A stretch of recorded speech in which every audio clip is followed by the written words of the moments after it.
Caraca, vocês viram isso que a Gabriela Prioli falou? Dinheiro é bom e todo mundo gosta. Mas se é assim, por que a gente sente um certo incômodo ao falar sobre esse assunto? Nós já conversamos aqui sobre o nosso caldo de cultura, não é? Aquela história de que o que a gente ouve, vê, experimenta, vai moldando sutilmente a nossa visão de mundo, as coisas nas quais a gente acredita. A nossa triste história de corrupção e patrimonialismo aqui no Brasil nos fez olhar para quem ganha dinheiro como desonesto, trapaceiro, mau caráter. A nossa cultura de raiz profundamente religiosa nos ensinou a olhar para o dinheiro com culpa, como se riqueza fosse sinal de pecado, como se desejar prosperar fosse feio.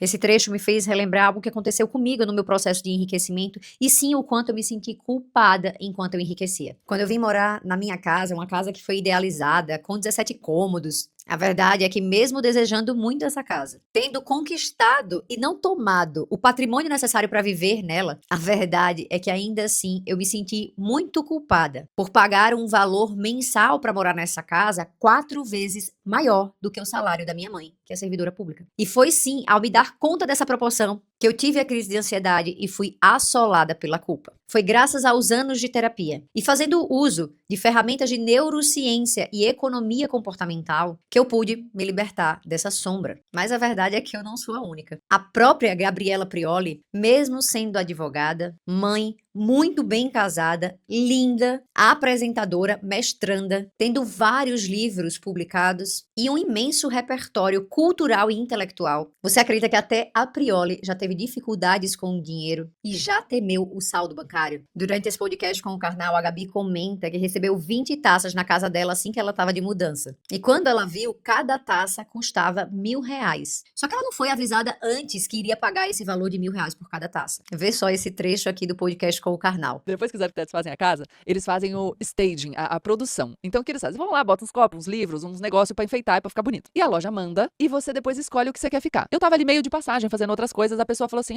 abriu um copo e falou assim, olha esse copo, você gosta? Gosto. Ela falou, não, só pra saber se você gosta, porque eu tenho os outros, pra saber se a gente desembrulha tudo. Eu falei, não, eu achei bonito. E desembrulhou, tá bom, bonito, né? Bonito, legal. Chegou a nota. Carnal, custava R$ 1.000 cada copo.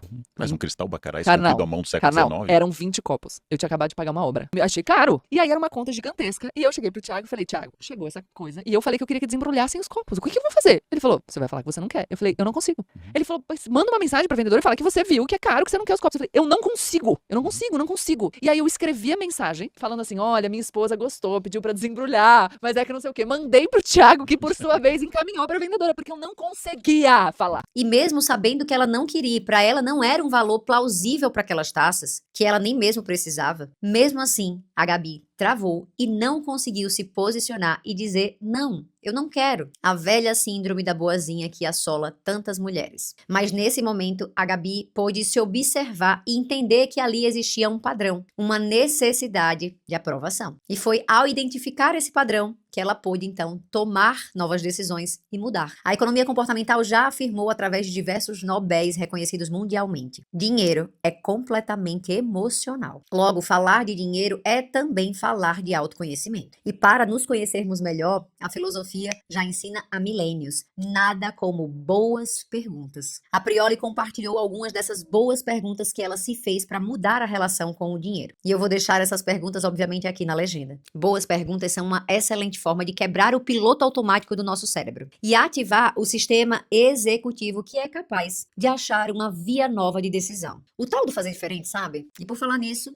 e aí? Bora fazer diferente? Começa contando pra gente se você já viveu algum momento de correlacionar dinheiro com alguma sensação ou emoção com viés ruim. Seja culpa, raiva, inveja, o rancor, o ressentimento, a tristeza, o medo. Falar sobre essas emoções já é um primeiro caminho pro autoconhecimento e a partir desse autoconhecimento e dessas perguntas que eu deixei aqui embaixo, você vai ser capaz de identificar padrões e aí sim tomar novas decisões. Bora começar esse movimento? Quero saber nos comentários. A gente se vê no próximo vídeo.